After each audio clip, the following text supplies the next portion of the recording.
আসসালামু আলাইকুম। ১২ তারিখে নির্বাচন।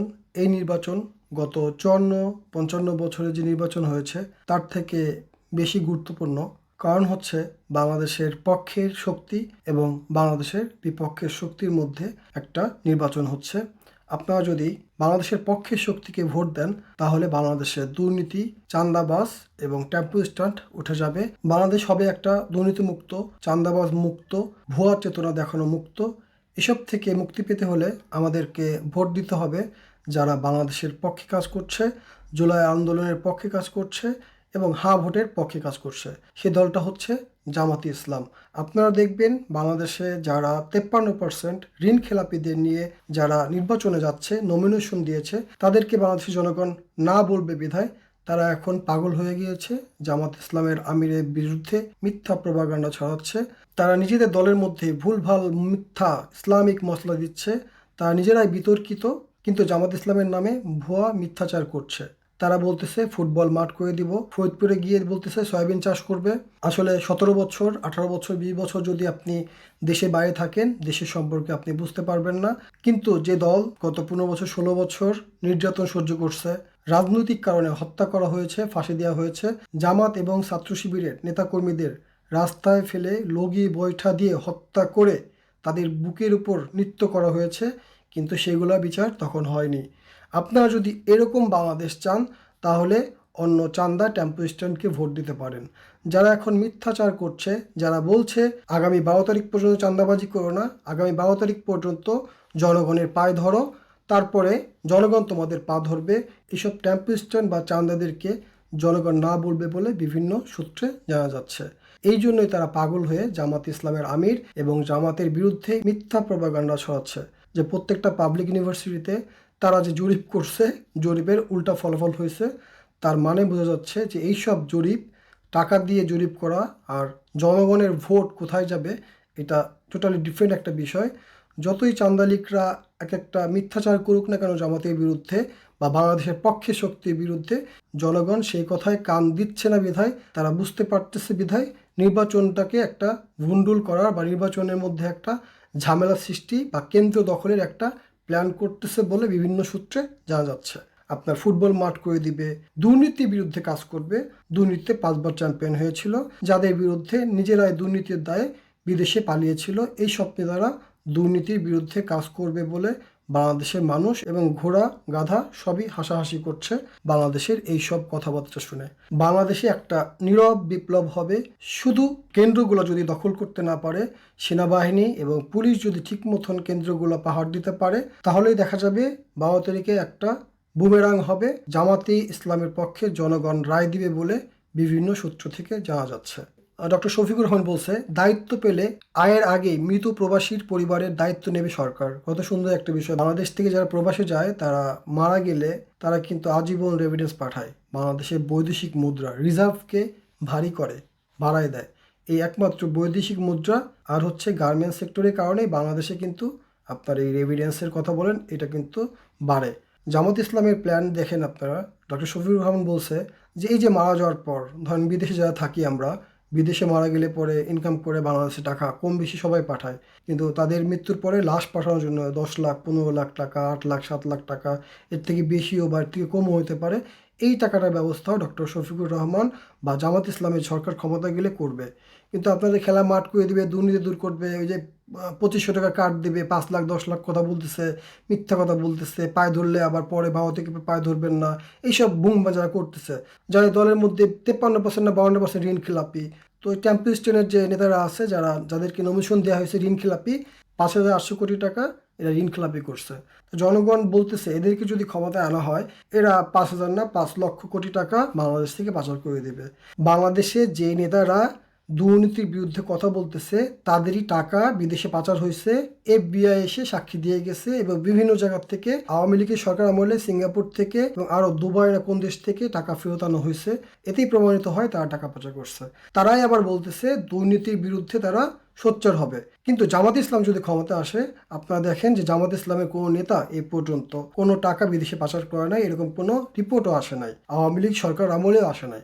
এই দলকে যদি ক্ষমতায় নিয়ে আসা যায়, তাহলে বিদেশে যে টাকাগুলো পাচার করা হয়েছে, এই যে বড় বড় নেতারা যে টাকা পাচার করছে, এই আওয়ামী লীগ বলেন বা চান্দা দল বলেন বা যেই দলই বলেন না কেন, তাদের টাকা কিন্তু ডক্টর শফিকুর রহমানের দল, জামাত ইসলাম এবং 11 দলীয় জোটের যে সরকার গঠন হবে, সেই সরকার কিন্তু এই বিদেশি টাকাটা ফেরত নিয়ে আসবে।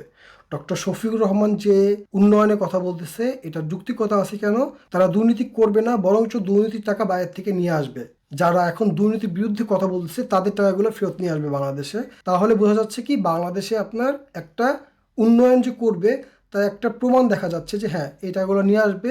এবং বাংলাদেশের যে উন্নয়ন হবে, যদি চান্দা দল বা আপনার এই ক্যাম্পাস স্ট্যান্ডের মতন যদি চান্দাবাজি না করা হয়, তাহলে কিন্তু বাংলাদেশের যে টাকাটা দুর্নীতি করা হইতো, সেই টাকা দিয়ে কিন্তু বাংলাদেশের উন্নয়ন করা সম্ভব।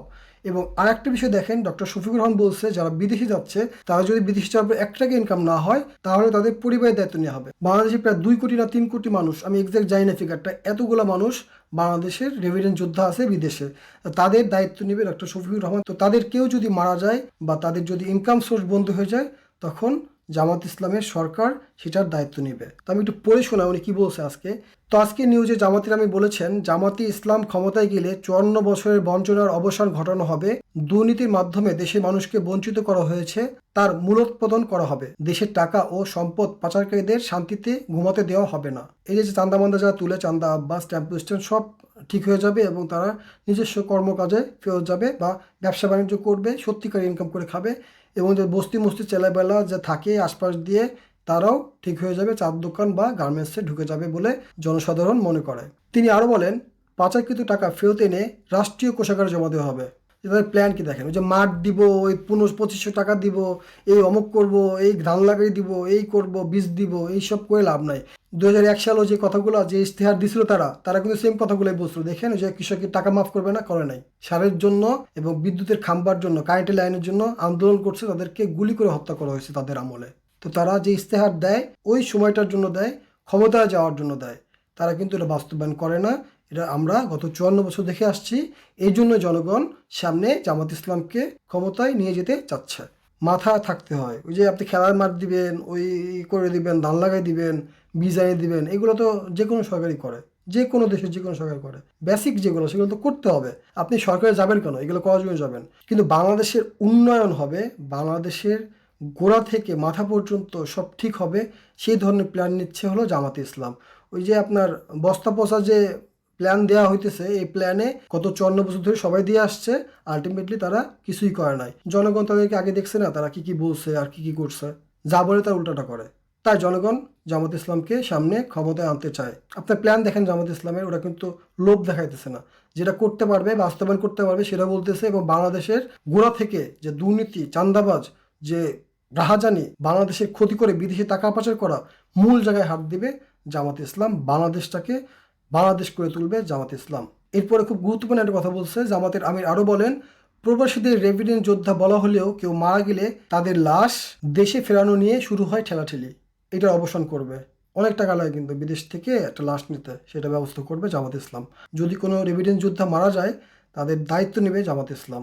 দেখেন, 2500 টাকা খেলার মাঠ করে দিবে, আর সার 20 মিস কাহিন দিবে, এইসব মানে চাওয়াবাজি শুনে লাভ আছে? খুব সুন্দরভাবে প্ল্যান করতেছে বাংলাদেশের উন্নয়নটা কীভাবে হবে বা বাংলাদেশের কোনটা করা উচিত সবার আগে, সেগুলোর দিকে হাত দিয়েছে জামাত ইসলাম। এরপরে বলছে, জামাত ক্ষমতায় গেলে সসম্মানে প্রবাসীদের লাশ রাষ্ট্রীয় খরচে দেশে ফেরানো হবে। এমনকি কোনো প্রবাসী আয় রোজগারের আগেই মৃত্যুবরণ করলে তার পরিবারের দায়িত্ব নেবে সরকার। এর নাম জামাত ইসলাম। চান্দাবাজ, মান্দাবাজ, দুর্নীতি নিজেই হলো সমস্যা, নিজেই টাকা পাচার করছে, সেই টাকা এখনো ফেরত হয় না অনেক বাংলাদেশে, সে আবার দুর্নীতির বিরুদ্ধে সবক দেয়। জামাত ইসলাম যেগুলো বলে সেগুলো করবে। তো এই জন্যই সামনে জনগণ জামাত ইসলামকে ভোট দিতে চাচ্ছে বিধায় তাদের মাথা আওলাই গেছে। তারা এখন কি করবে, জামাত ইসলামের আমিরের বিরুদ্ধে, জামাতের বিপক্ষে কি কি মিথ্যা প্রপাগান্ডা করা যায়, সেগুলোই তারা ব্যস্ত হয়ে পড়ছে। সর্বশেষ একটা কথা বলি, একজন বলতেছে আপনার টকশোতে, ও চিনিও না, ওই চান্দা মান্দা, তো বলতেছে কি যে হাসনাত আবদুল্লাহকে যদি সংসদে পাঠানো হয়, মানে ওর মানে কি বলবো, ওদের খুবই সমস্যা। ওরা চান্দাবাজ, ওরা দেশটাকে টাকা পাচার করে সিঙ্গাপুরে সয় সম্পদ করবে, ওরা শুটকোট পরবে, ওরা সংসদে যাবে। ওরা ঋণ খেলাপি, ওরা সহ হয়ে যাবে। হাসান আবদুল্লার মতন অনেস্ট মানুষ, গরিবের ছেলে, জনগণ ভোট দিলে গেলে ওদের এলিটদের একটু সমস্যা হবে। এই জন্য ওদেরকে নিলে পরে ওরা তো চাঁদাবাজি করতে পারবে না, দুর্নীতি করতে পারবে না। এই জন্য কথা বলতেছে হাসান আবদুল্লাহকে সংসদে নেওয়া যাবে না। সংসদে নেওয়ার তুমি কেউ শোনা? সংসদে নেবে বাংলাদেশের জনগণ। বাংলাদেশের সেই 54 বছরের চেতনা বিক্রিকারী, চেতনা বিক্রি করে আর কোনো লাভ হবে না বাংলাদেশে। সামনে বাংলাদেশের পক্ষে শক্তি ক্ষমতা যাবে। হাসনাত আবদুল্লাহর মতন নেতারা, জামাত ইসলামের মতন সুশৃঙ্খল দল সামনে ক্ষমতা যাবে এবং সত্যিকারের বাংলাদেশ গড়ে তোলা হবে, যা 54 বছরে এই চেতনা বিক্রিকারীরা করতে পারে নাই। এই জন্য জনগণ সিদ্ধান্ত নিয়েছে সামনে জামাত ইসলাম এবং 11 দলীয় জোটকে ক্ষমতায় আনবে, যদি ভোট ডাকাতি বা এই সরকারের বা পুলিশ সেনাবাহিনী যদি চাঁদা লীগ বা টেম্পো স্ট্যান্ডকে সাপোর্ট না দেয়। ওসমান হাদি হত্যার বিচার চাই, খুব শীঘ্রই করতে হবে। আল্লাহ হাফেজ, আসসালামু আলাইকুম, ইনকিলাব জিন্দাবাদ।